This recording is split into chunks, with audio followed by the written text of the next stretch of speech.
দৌড়লে কিন্তু দৌড়বে না সাগর ভাই।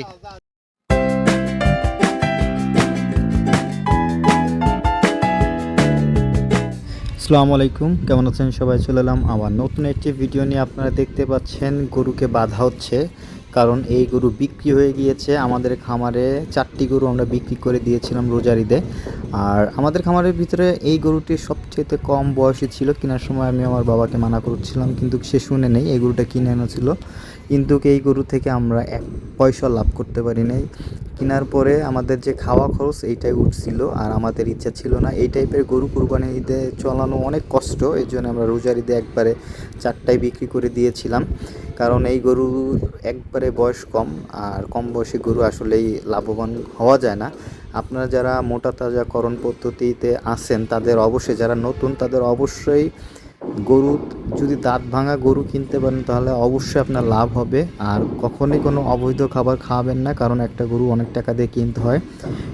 কোনো অকারেন্স হয়ে গেলে আপনার অনেক টাকা লস হয়ে যাবে অল্প কিছু লাভ করতে যেয়ে। এই যে গরু বার করা হচ্ছে, গরু বের করার সময় আপনারা তো জানেন একটু লাফালাফি করে, এটা একটা যেমন আনন্দ তেমন ভয়ও থাকতে হয়, কারণ গরু একটা সেনসিটিভ জিনিস, কারণ বোঝা যায় না কখন কি করে। এই বের করার সময় একটা দৌড় দিয়েছিল, পরে রাস্তায় নেওয়ার পরে আপনাদের এই ভিডিওতে দেখতে পাবেন না, কারণ এটা করা হয় নাই।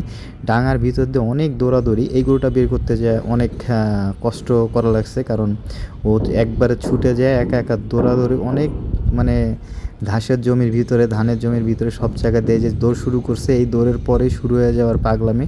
আর আপনারা উপভোগ করতে থাকেন গরু বের করার সময় কি করে, এটা আপনাদের দেখা উচিত। আর এই গরুটি আমরা কিনেছিলাম 1,18,000 টাকা দিয়ে।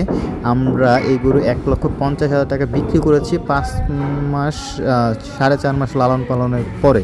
সো আমাদের কোনো লাভই ছিল না, জাস্ট আমরা এটি কোনোভাবে চালানো উঠছিল। আমরা প্রতি বছর কুরবানি ঈদের জন্য গরু কিনে লালন পালন করে থাকি, কিন্তু বিগত কয়েক বছরে কুরবানি ঈদের সময় দাম কমে যাওয়ার কারণে গরুগুলোতে তেমন লাভ হয় না। এর জন্য আমরা এবার ডিসাইড করেছিলাম যে এবার রোজার ঈদে আমরা সব ফ্রিজিয়ান টাইপের গরু কিনবো এবং এগুলো বিক্রি করে দিব। সেইভাবে আমরা বিক্রি করে দিয়েছিলাম। আর আপনাদের কি বলবো, কুরবানি ঈদে অনেক কমে যায়, তখন এক একটা গরু যত টাকা বিক্রি না হয় ওইভাবে বিক্রি করতে পারি না। সুস্থ থাকবেন, আল্লাহ হাফেজ।